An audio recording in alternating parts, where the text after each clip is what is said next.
What's up, and welcome to another edition of Locked On NBA, the biggest stories with the local experts. I'm your host, Jackson Gatlin, also host of Locked On Rockets right here on the Locked On Podcast Network. Today, we're chatting with Darian Vaziri from Locked On Clippers to take a look at how the Clippers have revamped their roster this offseason. What does the addition of John Wall mean for this Clippers roster, and what are the expectations and predictions for this Clippers team going into next season? Is this a make it or break it year for Kawhi Leonard, Paul George, and Ty Lue? But first, a quick message from our friends over at Built Bar, because when it comes to protein bars, you've got to check out Built Bar. They're the #1 protein bar on the market, and for great reason. Every single bar is coated in 100% delicious chocolate. They're soft, they're easy to chew, they're not gritty or chalky like other protein bars. They come in so many incredible flavors to choose from. You got raspberry, strawberry, mint brownie, salted caramel, cookies and cream, peanut butter, my personal favorite, coconut brownie chunk. You really can't go wrong with a single flavor on their menu. Every single bar is low cal, low sugar,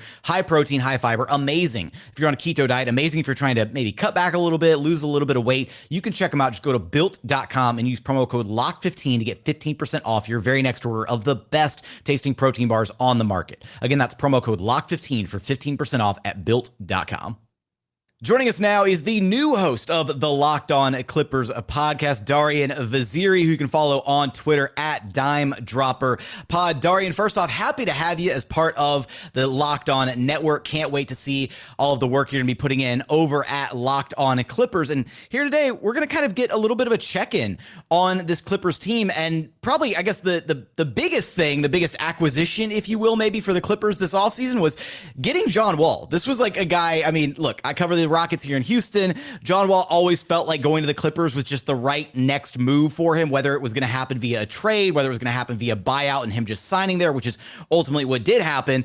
You know, it just kind of felt like that was going to be the next logical step for John Wall's career. So I want to ask you, what does the addition of John Wall mean for this LA Clippers team? Well, first of all, I want to say I appreciate the introduction, and I cannot wait to get started. It's a dream of mine to be talking about my favorite team like this. As far as John Wall, I think the logic of bringing him in was the one thing the Clippers have really lacked in the Kawhi Paul George era is somebody who can get downhill and get 2 feet in the paint, put some pressure on the defense, drive and kick. Kawhi, as great as he is, he's more of a mid-range, mid-post kind of assassin. He doesn't really get by guys as much as he used to. And Paul George, he does, I'd say. But besides Paul, you know, Reggie Jackson can do it a little bit. But John Wall, I mean, when you go back to his Washington days, that guy had a first step like no other. He could get into the paint at will. And I'm really curious mainly to see if he still has that burst and what level of elevation and explosion he still has, because he didn't play basketball all of last year. Obviously, that wasn't an injury thing. You as the Rockets held him out. And I actually think, funny enough, that you're asking me this question. I want to ask you a question. How did he look when he played in 2021?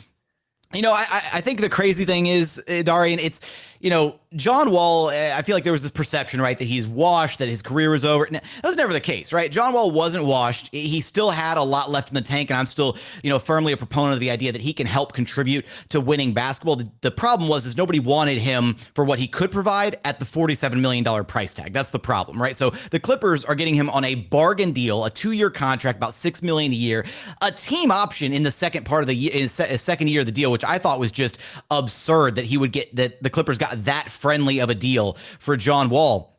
He's going to provide exactly what the Clippers have been missing. I think that kind of like true, like floor general kind of playmaker to really help Kawhi and PG get in spots where they can be successful. I do wonder what that does, though. In your eyes, what does that do? Where do they wind up putting Reggie Jackson, like in the lineup? Like in your eyes, do you have kind of a projected starting 5 that you're envisioning for this Clippers squad? And is it, or would Reggie and John be starting side by side in the backcourt possibly? No, I don't think so. That's too small. In today's NBA, honestly, not just today's NBA, I think in the last 4 decades or so, having 2 guys under 6'4" as in your backcourt is just too small, in my opinion. But the way you're talking, it sounds like John Wall is still better than Reggie Jackson from what you're sounding. So if he is, that's more than I expect. Me personally, though, I'm big on continuity. I want Reggie to start because he knows the team and he's played with Kawhi and Paul. And in 2021, Reggie Jackson had, in my opinion, the best season of his career, playing a lot of off ball, just catch and shoot Reggie. We coined, as Clipper fans, we coined catch and shoot Reggie because he was so unbelievably efficient and found this zone when Patrick Beverley was injured alongside Kawhi and Paul that he took into the playoffs. And I mean, the rest is history. Everybody knows about what happened in that playoffs. So my hope is that Reggie Jackson starts and then we have John off the bench. However, I trust that Ty Lue will make the right decision. If John Wall is going to start, I'm okay with it, and I'm interested to see how it works. My only concern with John Wall is kind of similar to how Russell Westbrook is treated in ways.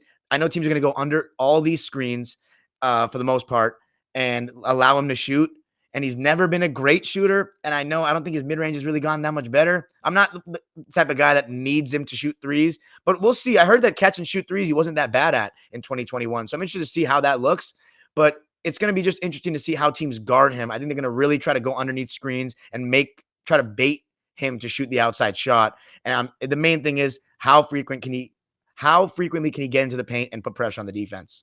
Kind of a two-parter here for you. What, in your eyes, is the biggest storyline headed into this season for the Clippers, and then subsequently maybe a more so under-the-radar storyline that you're going to be paying attention to kind of going into the season and as the season progresses? I'd say under the radar, I'd say, are we going to get a backup center? Losing Isaiah Hartenstein is a big loss. I loved him. I think he's going to be great in New York.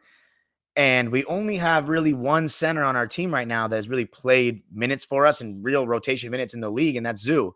So even though I think Ty Lue is going to go small ball for a lot of time this season and in the playoffs a lot, I think it may be beneficial. What if Zoo gets injured? What if, he's sitting out some games? What if he gets in foul trouble? To have a backup center.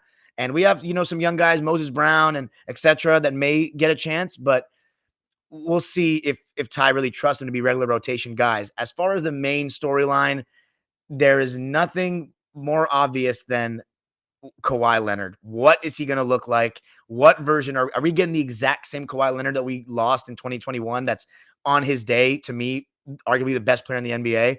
If we can get that guy, we have as good a chance as any. And obviously, if Paul George and Kawhi can stay healthy, at least 55 to 60 plus games, I don't expect 70, but anywhere between 55 to 70 games, we have a great chance to have one of, if not the best record in the NBA in my eyes.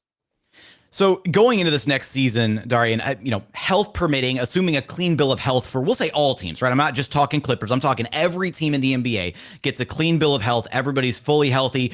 Injuries are turned off, right? That kind of like 2K slider type thing. Yeah. Where would you rank the Clippers right now out west compared to the other teams? I would rank us, my bias wants to say we're the best team in the NBA, but I'm going to give the respect to the champions and say we're second, because I just respect the grind that it takes to win a championship. As a fan of a team who's never won, I know how hard it is. So I'm going to go with the Warriors first, but I absolutely think we're better than the Suns, the Lakers, the Grizzlies. I'm not afraid of any of these teams. I think we have so many switchable wings, and that's really what this NBA is about right now. You saw with the Boston Celtics this season, switchable wings. We have two elite scorers that can go off for 30 any given night. And two best parts, we have an amazing coach, and we have him in his third season now with the team.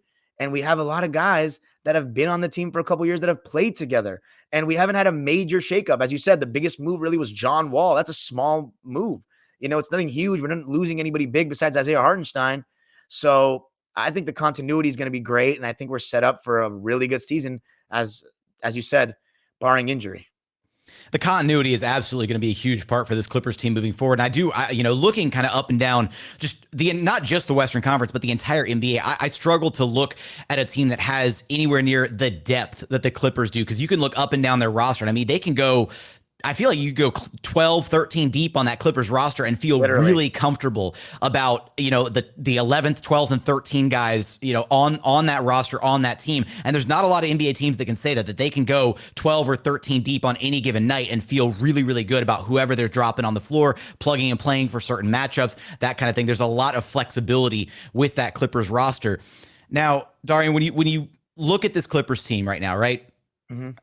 Haven't yet to achieve it possibly, the highest level. I don't want to say it's been underwhelming during the PG-13 Kawhi era, but is it fair to look at this season as almost a make or break this year for the Clippers? Totally. I think this is the first time I'd say in 2019-20 going into the season, I had a championship or bust expectation. But I think, I honestly, I think that was fair considering the Lakers won the championship and they had just got Anthony Davis and a bunch of new players. That was fair to go in with that expectation. But I'm much more confident with Ty Lue as our coach, much more confident with a couple of years under our belt, and I think a much better fit overall as a team.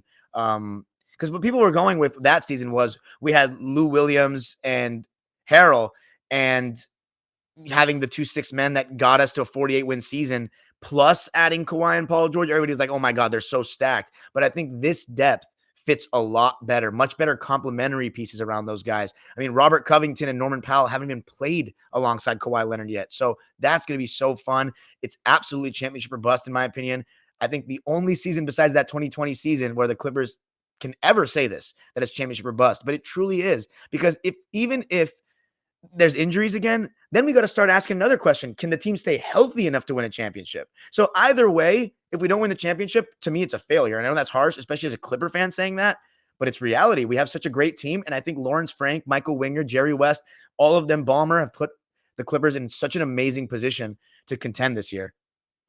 What version of Kawhi Leonard will the Clippers get this year? Will it be the Kawhi of old, the top 5 player in the NBA, Kawhi Leonard? Where will the Clippers ultimately shake out in the Western Conference? You're going to have us covered for all of that and more as the new host over at Locked On Clippers. Darian, I appreciate you stopping by Locked On NBA with me. Thank you so much, Jackson.